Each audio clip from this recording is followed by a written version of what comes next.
இயேசு உங்களை நேசிக்கிறார். பிரியமானவர்களே, இந்த நாளில் ஆண்டவர் நம்மளோடு பேசும்படியாய் வேதத்திலிருந்து 2 வசனங்களை கூட வாசித்து ஆண்டவர் நம்மளோடு பேசுகிற காரியத்தை பார்ப்போம். அப்போஸ்தலனாகிய பவுல் கொரிந்து பட்டணத்துக்கு எழுதின 1வது நிருபம் 14வது அதிகாரம் 15வது அதிகாரம் 1-2 வசனங்கள் இப்படியாக சொல்லுகிறது. பிரியமானவர்களே, அப்போஸ்தலனாகிய பவுல் கொரிந்து பட்டணத்தில் இருக்கிற சபை மக்களுக்கு எழுதுகிறதாவது: அன்றியும் சகோதரரே, நான் உங்களுக்கு பிரசங்கித்த சுவிசேஷத்தை மறுபடியும் உங்களுக்கு தெரியப்படுத்துகிறேன். நீங்களும் அதை ஏற்றுக்கொண்டு அதில் நிலைத்திருக்கிறீர்கள். நல்லா பாருங்க, அப்போஸ்தலனாகிய பவுல் கிறிஸ்துவினுடைய அன்பை பற்றி பிரசங்கிக்கிற அந்த பிரசங்கத்தை கேட்டு நீங்க கீழ்ப்படிந்து நடக்கிறீங்க. அன்றியும் சகோதரரே, நான் உங்களுக்கு பிரசங்கித்த சுவிசேஷத்தையே மறுபடியும் பிரசங்கிக்கிறேன்.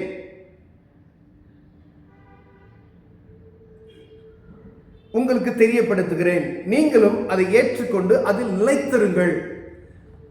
பிரசங்கித்த பிரசங்கத்தை இயேசு கிறிஸ்து, அந்த ஒரே ஒரு காரியம் தான் நமக்கு ஆண்டவர் எழுதி கொடுத்த அந்த சுவிசேஷம்.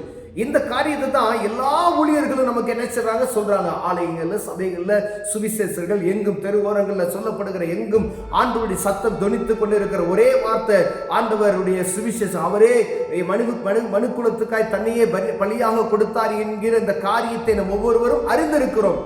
இதை அறிந்து அதன்படி நாம் நடப்போமையானால் நாம் ரட்சிக்கப்படுவோம் என்று எழுதப்படுத்தி இருக்கிறது. பிரியமல்ல, மற்றபடி உங்கள் விசுவாசம் விருதாவாய் இருக்கிறது. 2வது வசனம் சொல்லுது: நான் உங்களுக்கு பிரசங்கித்த பிரகாரம் நீங்கள் அதை கை கொண்டிருந்தால், நீங்க கேட்ட சத்தியத்தின் பிரகாரம் வலது இடது புறம் சாயாமல் அதன்படி நீங்கள் நடந்து கொண்டு இருப்பீர்களானால், அதனால் நீங்கள் என்ன செய்யப்படுவீர்கள்? ரட்சிக்கப்படுவீர்கள். இந்த சத்தியத்துக்கு வார்த்தைகளை கேட்டு வேதம் கற்றுக் கொடுத்த இந்த காரியத்தை ஒவ்வொன்றையும் நாம் அனுபவித்து அதன்படி சரியாய் நாம் நடப்போமேயானால் ரட்சிக்கப்படுவோம் என்று சொல்லப்படுகிறது. ரட்சிப்பு என்பது ஒரு நாள் வரக்கூடிய அனுபவம் அல்ல என்பது நாம் அறிந்திருக்கிறோம். பிரியமானவர்களே, ஒவ்வொரு நாளும் கர்த்தருடைய வார்த்தையை கேட்டு கேட்டு கேட்டு கேட்டு இன்னும் எனக்குள்ள இருக்கிற காரியம், இன்னும் எனக்குள்ள வேண்டாத காரியம், இன்னும் ஆண்டவருக்கு விருப்பமில்லாத காரியம் எனக்குள்ள என்ன இருக்கிறது என்று பார்த்து அதன்படி நாம் நடப்போமையானால், ஒவ்வொரு நாளும் அதை நாம் நடப்போமையானால், அதனாலே நீங்கள் என்ன செய்வீர்கள்? ரட்சிக்கப்படுவீர்கள் என்று வேதம் சொல்லுகிறது. பிரியமானவர்களே, இது ஒரு ஆலோசனையாக பவுல் சொல்லுகிறது நாம் பார்க்க முடிகிறது. மற்றபடி உங்கள் விசுவாசம் விருதாமாய் இருக்குமே அப்படின்னு சொல்றாரு. அப்ப ஆண்டவருடைய சத்தத்தை நாம் கேட்டுக்கொண்டே இருக்கிறோம். எங்கும் சுவிசேஷம் பிரசங்கிக்கப்பட்டு கொண்டே இருக்கிறது. ஆனா அதன்படி நடப்பதற்கு நம்மை தகுதிப்படுத்தி இருக்கிறோமா? எத்தனையோ சத்தங்கள் வருகிறது. உதாசனப்படுத்தி இருதயத்தை கடினப்படுத்தி கொண்டே இருக்கிறோம். பிரியமானவர்களே, இதனால் என்ன செய்யப்படுவோம் என்றால் ரட்சிப்பின் அனுபவத்தை இழந்து விடுவோம் என்று வேதம் சொல்லுகிறது.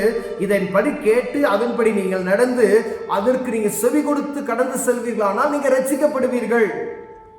அப்ப ஆண்டவருடைய சத்தத்துக்கு செவி கொடுத்து போதித்த அந்த போதனைகளின் பிரகாரம் நடக்க நம்மை கற்றுக்கொண்டு நம்மை தாழ்த்தி அர்ப்பணித்து அதன்படி நடப்போமையானால் நாம் ரட்சிக்கப்படுவோம். யார் ரட்சிக்கப்பட்டு இருக்கிறாங்க அப்படின்னு சொன்னா, இவர்கள் தான் ரட்சிப்பின் அனுபவத்திற்குள் கடந்து சென்று கொண்டிருக்கிறார்கள். ரட்சிக்கப்பட்ட ஜனம் ஒரு நாள் எங்கேயாவது விழுந்து போயிடும். ஆனா அதன்படி அனுதினமும் நாம் நடக்கணும். ஒருவேளை நேற்று எனக்குள்ள காணப்பட்ட காரியம் இன்று அது இருக்குமையானால், நேற்று ஆண்டவருக்கு விருப்பமில்லாத ஒரு காரியம் எனக்கு இருக்கு, ஒரு வருஷம் கழிச்சு ஆண்டவர் அதை ஞாபகப்படுத்துகிறார். ஏதோ ஒரு சகோதரன் மூலமா உங்களுக்கு ஞாபகப்படுத்துறாரு வச்சுக்கலேன். நீங்க ஏதோ ஒரு காரியம் ஆண்டவருக்கு விருப்பமில்லாத காரியம் செய்யறீங்க, உங்க பார்வையில ஒரு குறை உண்டு, நீங்க பேசுகிற வார்த்தைகளை தடுமாறுகிறீர்கள்.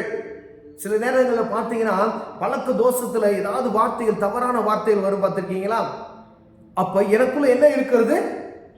அந்த பழைய காரியம் ஏதோ ஒன்று இருக்குது. நான் ஆண்டவரை அறிந்து கொண்டு விசுவாசத்தின் மகனாய் நடந்து கொண்டு இருக்கிறேன். ரட்சிப்பின் பாத்திரத்தை எடுத்துக்கொண்டு நடந்து கொண்டு இருக்கிறேன். ஆனா ரட்சிப்பின் பாதையில் நடந்து கொண்டு இருக்கிறேன். நான் முழுமையான ரட்சிப்பு எப்ப? ஆண்டவருடைய வருகை மறுவன் தான். எவன் ஒருவன் கடைசி ஒழுங்கா இருக்கிறான் அவன் தான் ரட்சிக்கப்படுவான். ஆனா ஒவ்வொரு நாளும் எனக்குள்ள ஒரு சீர்திருத்தம் என்ன செய்து கொண்டிருக்கு, உண்டாயிக்கொண்டே இருக்கிறது பிரியமானது. ஏதோ ஒரு மாற்றம் எனக்குள் உண்டாயிக்கொண்டு இருக்கிறது. யாராவது ஒருத்தங்க சொல்லுவாங்க அவங்க ரட்சிக்கப்பட்டிருக்கலாம், ரட்சிக்கப்படாத இருக்கலாம், ஆனா உங்களை குறித்து அவர்கள் கணித்து வைத்திருப்பார்கள், நீங்க இந்த காரியத்தை இப்ப நீங்க சொன்னீங்களே அப்படின்னு சொல்லி. அப்ப நம்ம அது நிமித்தமாய் அந்த காரியத்தை மீண்டும் செய்யாதபடிக்கு, யாரோ ஒரு சின்ன பையன் சொல்லலாம், யாரோ ஒரு பெரியவங்க சொல்லலாம், ரட்சிக்கப்படாதவங்க சொல்லலாம், ரட்சிக்கப்பட்ட சகோதரர்கள் சொல்லலாம், பிரதர் நீங்க இப்படி ஒரு தப்பான வார்த்தை நீங்க பேசுனீங்க பிரதர், நீங்க உங்களுக்கு நீ புரிய, நீங்க வேகத்துல நம்ம பேசிட்டு இருக்கும்போது தடுமாறி வாயில வரக்கூடிய அந்த வார்த்தைகள். அப்ப ஆண்டவருடைய பிள்ளைகள், விசுவாசத்தின் பிள்ளைகள் பேசுகிற பேச்சுல நிதானம் இருக்கணும்.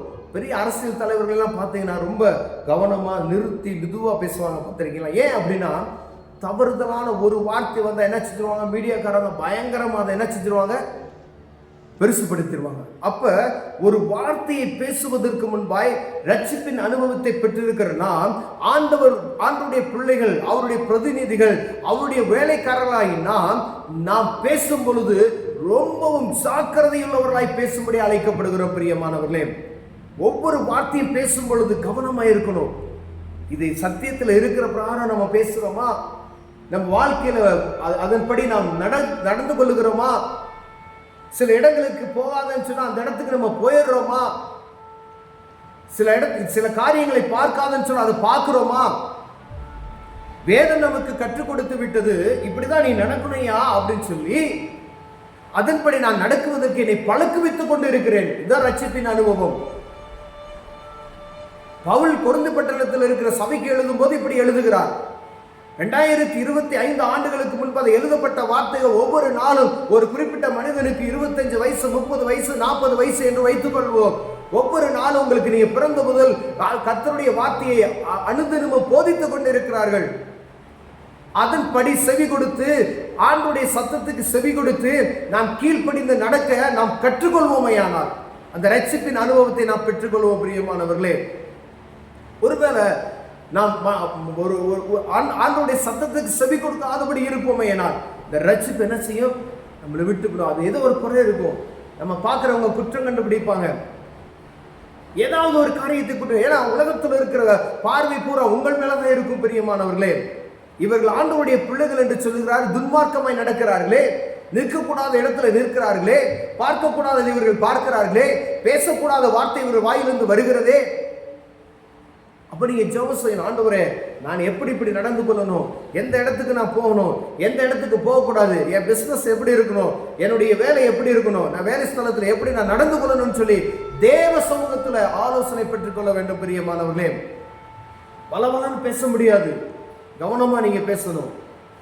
கர்த்தருடைய பிள்ளைகள் படபடப்பாய் பேசாதீர்கள், நிதானமாய் யோகித்து ஆண்டவருடைய சத்தத்துக்கு செவி கொடுத்து கவனமாய் நீங்கள் பேசுவீர்களானால் அந்த ரட்சிப்பு அடைவதற்கான அந்த நேர்கோட்டு பாதையில் நாம் கடந்து செல்வோம் பிரியமானவர்களே.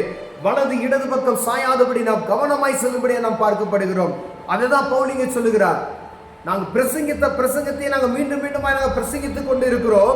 அதன்படி நீங்கள் சரியாய் நீங்கள் நடப்பீர்கள், ஆனால் நீங்கள் என்ன செய்வீர்கள், ரட்சிக்கப்படுவீர்கள். மற்றபடி ஒன்றும் இல்லை, உங்க விசுவாசம் விருதா அப்படின்னு சொல்றாரு. எவ்வளவு கவனம் உள்ளவர்களாய் நடக்கிறோம். அனுதினமும் நடக்கிற காரியத்தை ஆண்டவர் நம்ம சரியாய் கர்த்தருக்கு பயந்து நடப்போமேனால் ஆண்டவர் நம்மை ஆசீர்வதித்து உயர்த்த வல்லமையுள்ளவராக இருக்கிறார். கண்களை மூடுவோம், ஜெபம் செய்வோம். அன்பின் தகப்பனே, ஆண்டவரே நாங்கள் கற்றுக்கொண்ட, எங்களுக்கு கற்றுக் கொடுத்த இந்த சத்தியத்தின் பிரகாரம் நடக்க எங்களுக்கு உதவி செய்யுங்க. இயேசுவின் நாமத்தில் பிதாவே, ஆமென்.